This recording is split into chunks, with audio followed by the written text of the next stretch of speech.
That is Tony Abbott speaking last night. Now, for many of us, we're facing housing and financial pressures, but this is a particular concern of putting a strain on grandparents that we're relying on to care for and nurture the next generation.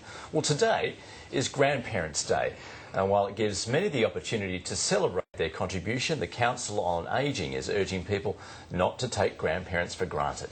We're joined by Ian Day, the Chief Executive of the Council on the Ageing New South Wales, and Gary Payne, or Pop as he likes to be called, a grandparent who'll be recognised as the Community Grandparent of the Year at an awards ceremony later this morning. Welcome to you both. Thank you. Now, Ian, just paint a picture for us about this issue. How many of us are relying on our grandparents or our parents to look after our kids? Firstly, happy Grandparents' Day.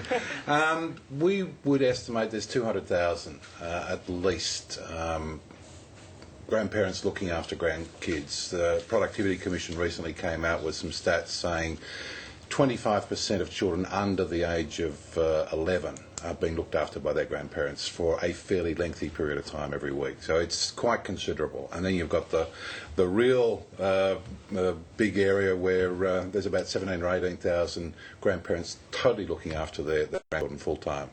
Well, let's get an example of that. And I know Pop is going to be modest about his contribution, so I'll let you introduce him to tell us a bit about his contribution to society. Well, Pop is one of, as you say, three that will win various awards for Grandparent of the Year, but Pop especially is the Grandparent Carer the Grandparent Volunteer of the Year, or the Community Grandparent of the Year, and he's absolutely known everywhere in his region, and he's typical of grandparents who put a huge amount of effort into the community. So he's known by Pop as Pop by everybody in the school that he operates in. His grandkids are at the school, but there's many others, and I bet he doesn't get around the community without being called Pop as well. Well, what is it about being a grandparent that perhaps you've been a parent, obviously? Obviously, yes. What's the difference? There's more care involved. You love your family, your wife, your children, but your grandchildren are something very special. Because I look at them as, excuse me, being the future, whether it's grandparents in this country or any other country in the world. These young people are the future. We need to nurture them, teach them the right way to do things, and to respect people. And that's why I love my grandchildren, and all the adopted grandchildren at our local school. What, some 200 of them? 270 probably, yeah. And I do a lot of work in the canteen, many hours a week. And fundraising, I work tossing sausages or steak on a barbecue. They have disco nights and movie nights, so I'm there in the canteen kitchen. A few weeks back, we actually ran Grandparents' Day at the school, and I was in the canteen. I left the canteen at 1:45. I went to physiotherapy for my back, and I was back in the canteen at 2:30. I left at 8 o'clock that night after the movie night. So I didn't see a lot of the kids on the day, but they all came there. We had approximately 300 lunches we did for the grandparents and kids, and it was fantastic. When your kids were at school, were you able to do much canteen time? No, so I was working full time. I had business commitments, and I couldn't really afford to do that. So it's good now that I'm out of the workforce.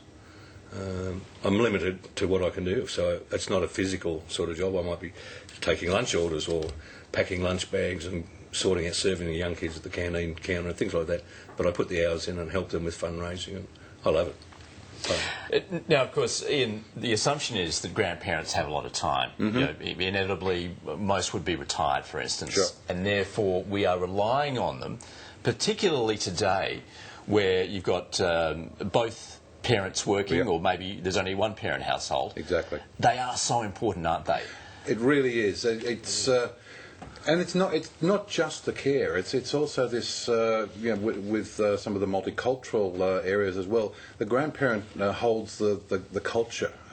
They're the people that teach the grandkids what their culture was. So it spreads across a huge range of areas. But the difficulty is that many of the grandparents are not necessarily nearby the grandkids any longer, because some of them actually have to get up and leave because of the financial pressures and so forth. So it's a difficult balance, but as much as possible, grandparents they step up to the mark whenever they can. Now, many grandparents have full-time care of their grandchildren.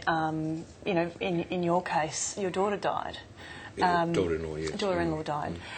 How difficult is it to to deal with, children who are going through a difficult time? I mean, it might not be that specific instance, but it might be a divorce or it might be difficult family circumstances. In this instance, it was very, very hard because the children came upon their mother after she'd passed away, so it was very traumatic for them. They were away from Dad because mother and father were separated at that time. They were probably 200 kilometres away, so we were contacted by the police, went up to get the children. The son took the time off work, and just to try and get them back together and understand they were still loved. They're getting there now. It's been 3 years, but it takes a lot of work and a lot of care and understanding, and the kids appreciate it. I keep calling them kids. That's not politically correct, but I call them kids. But it is working. They're thriving now. They've been at school constantly for 3 years, making new friends, and they've got a beautiful house to live in now. And they're going to be quite good, but it'll take a few more years. Yeah. One thing, sorry Andrew, that I wanted to ask as well, because often it's the mothers who step back from work, not necessarily these days, but traditionally it has been. As a father who had to work full time and your kids were at school, is there something? Are you going through it in a different way with your grandkids than maybe you did when your kids were at school? It's like you've missed out on something with your own children, but someone had to work, and my wife worked as well, but I worked long hours and I was away quite often. So I was missing something with my children growing up. So it sort of makes up for that in a way, being with the grandchildren.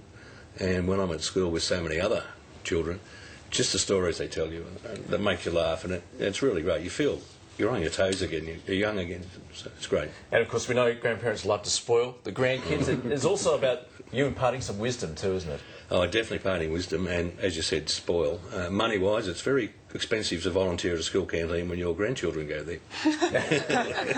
Very expensive. The hidden cost of being a Hidden grandparent. cost of volunteering. All right, Ian, Jay and Gary Payne, or Pop, thank you very much for coming in. Thank you for having us. Thank you.